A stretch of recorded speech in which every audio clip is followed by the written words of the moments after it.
कल्ले ही चले गए लाहौर सैरां करन वास्ते। इधर देखो जी कल्ले चले गए। मुबीन बेचारे नूं घर छड्ड के ते एक कल्ले ही भजे भजे गए ने। ते हुण जदों मुबीन आएगा स्कूलों तो इन्हां नूं दस्सेगा पता। अस्सलाम वालेकुम, की हाल जे गाइज, ठीक हो तुसीं? टिकटां टुकटां इन्हां ने लै लियां ने जी।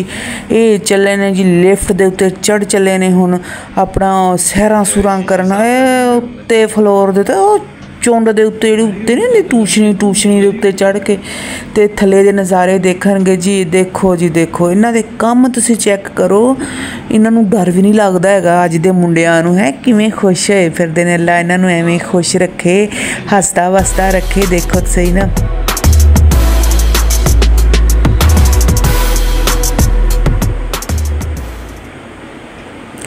मेरा पुत्र कितना सोहना है, माशाल्लाह माशाल्लाह। अल्लाह नज़र बद तो बचावे।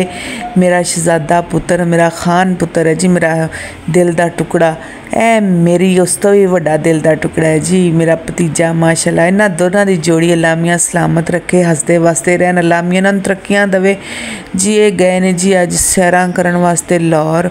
माशाल्लाह माशाल्लाह बड़े सोहने लगदे पे ने जी। अल्लाह मियां इन्हां नूं एवें खुश रखे ते एवें इंजॉय करदे रहन, अपनी जिंदगी च खुश रहन।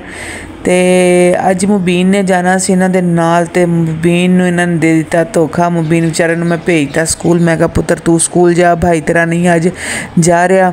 ये पहले इन्हें की किया, खेस खूस लैके जी सौ गया। असीं कहा लै जी तबीयत इहदी ठीक नहीं हैगी क्योंकि जुम्मे वाले दिन छुट्टी हुंदी है। ये सौ गया। असीं कहा भी अच्छा चल तू पुत्र सुता पिया कोई गल नहीं। ते मुबीन मैं कहा तू जा स्कूल, अज भाई का इरादा नहीं है जान दा। जिवें मुबीन बेचारा स्कूल गया, पिछों नासर ने जी तैयारियां फड़ लियां, मोटरसाइकिल नूं मारी किक ते पहुँच गया लाहौर। हैं उत्थे फिर जो गया तो फिर जो मैं कहा ना कि पुत्र कम हो गया खराब, मुबीन है इतना नाराज़, वापसी तो लै आया जी। फिर पीज़ा इंजॉय करते पे ने अपने भरा वास्ते पीज़ा लैके आए। बड़ा मसलन कि मुबीन फिर खुश होया, कहने लै जी मेरे भरा नूं मेरा सास तो होया। मैं क्या काका जे तू अज इहदे वास्ते ना लैके आंदा ना कुछ तो इन्हें फिर तेन दसना सी पता कि तुसी भाई मैनू छड्ड के चले गए, नाराज़ हो जाना सी तेरे नाल। बहरहाल अल्लाह मियां बच्चों का प्यार एवें सलामत रखे, अल्लाह मियां इन्हां नूं एवें खुश रखे, हसदा वसदा रखे। मेरे बच्चे मेरी जोड़ी सलामत रखे अल्लाह मियां। मेरे बच्चों की सारे वास्ते दुआवां ने जी, सारे भैन भरावां वास्ते दुआवां ने। मेरी बेटी, मेरा बेटे, मेरे भतीजे भतीजियां, भैन भरा जिहड़े भी ने सारे वास्ते मेरियां दुआवां ने।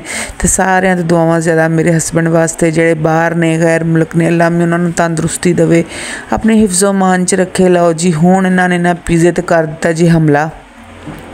ये हमला हो गया जी शुरू पीज़े के उत्ते। इन्होंने हुण मुका मुकू के छड्डना जी उन्होंने। तो मुबीन काफ़ी खुश नज़र आता पाया है क्योंकि अज उन्दा मनपसंद पीज़ा आ गया। पीज़ा बड़े शौक नाल खांदा जी। इत्थे एक पीस इन्हां ने मैनू भी फड़ा दिता है। मैं क्या पुत्र डाइट शाइट करदे पे, कहंदे कुछ नहीं हुंदा थोड़ा जिहा लै लो। हुण मैं एक हत्थ च मोबाइल फड़िया तो एक हत्थ च छुरी कांटा। हुण मैनू वड्डा कि खावां कि मोबाइल फड़ा, दसो जी हुण मैं की करां। इस वास्ते असीं फिर की कीता जी मोबाइल जिहड़ा रख दिता है पासे ते मैं फिर पीज़ा खादा ते नाल फिर बनाई मुबीन दी वीडियो। मुबीन इंजॉय कर रहा जी काफ़ी सारा। तो अल्लाह मियां इन्हां दी जोड़ी सलामत रखे जी। तुसीं कित्थों देखदे पे हो सानू प्लीज़ सबसक्राइब कर देना, लाइक भी कर देना, घंटी वजा देना ताकि तुहाडे घर साडी घंटी वजदी रह जावे। तो इंशाअल्लाह साडे नाल जुड़े रहना। बड़े अच्छे वीडियो, बड़े अच्छे व्लॉग थोड़े वास्ते लैके आ रहे हैं। बड़े मज़ेदार व्लॉग इस पीज़े की तरह जिवें यह पीज़ा मज़ेदार है, साडे व्लॉग भी एवें मज़ेदार होंदे ने। देखते रहना, इंजॉय करते रहना तो हसते वसते रहना।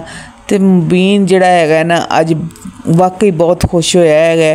तो अगले जुमे इंशाअल्लाह इनू भेजांगे इहदे भाई दे नाल सैर करन वास्ते। ये भी जाएगा, थोड़ा जिहा इंजॉय कर लेगा क्योंकि जुमे वाले दिन ही नासर बाहर जाता है, उस तो पहले तो नहीं जाता क्योंकि उनका काम ही इस तरीके का है कि उन छुट्टी जुमे की जुमे होंदी है। किसी टाइम नहीं भी होंदी छुट्टी, कम ज़्यादा हो जाता है तो फिर ज़ाहिर है अपना अपना काम है तो उन्होंने छड्ड के फिर बंदा जा नहीं सकता। तो हुण तुसीं की तकदे पिओ, तुसीं मैनूं ये दसो तुसीं पीज़ा खाना है? पीज़ा खाना खा लो, आ जाओ रल जाओ साडे नाल, माशाअल्लाह रलो ना। तुसीं इत्थों तक पहुँच ही गए हो तो आ जाओ थोड़ा जिहा खा लो, तुसीं भी खा लो। रखिया होया है मैं हजे प्लेट च पा के। तो मुबीन साहब जिहड़े ने वो पूरा इंसाफ कर रहे हैं पीज़े दे नाल। तो नासर ने पूरा इंसाफ कर लिया है तो वह हुण स्प्राइट नूं लगा होया है। तो मुबीन जिहड़ा है हुण पीएगा ਤੇ ਬਸ ਇਹ ਹੀ ਹੈ। ਅੱਜ ਮੈਂ ਵਾਕਈ ਬਹੁਤ ਜ਼ਿਆਦਾ ਥੱਕ ਗਈ ਸੀ, ਕੱਪੜੇ ਛੱਪੜੇ ਸੀਂਦੇ ਰਹੇ ਜੀ। ਹੁਣ ਤਾਂ ਅਗਲਾ ਵਲੌਗ ਜਿਹੜਾ ਤੁਹਾਡਾ ਨਾਲ ਸ਼ੇਅਰ ਕਰਾਂਗੇ ਨਾ, ਉਹ ਕੱਪੜਿਆਂ ਦਾ ਹੋਏਗਾ। ਮੇਰੇ ਆਪਣੇ ਤਿੰਨੋਂ ਸੂਟ ਜਿਹੜੇ ਨੇ ਸਟਿਚ ਹੋ ਚੁੱਕੇ ਨੇ, ਤੁਹਾਨੂੰ ਦਿਖਾਵਾਂਗੇ।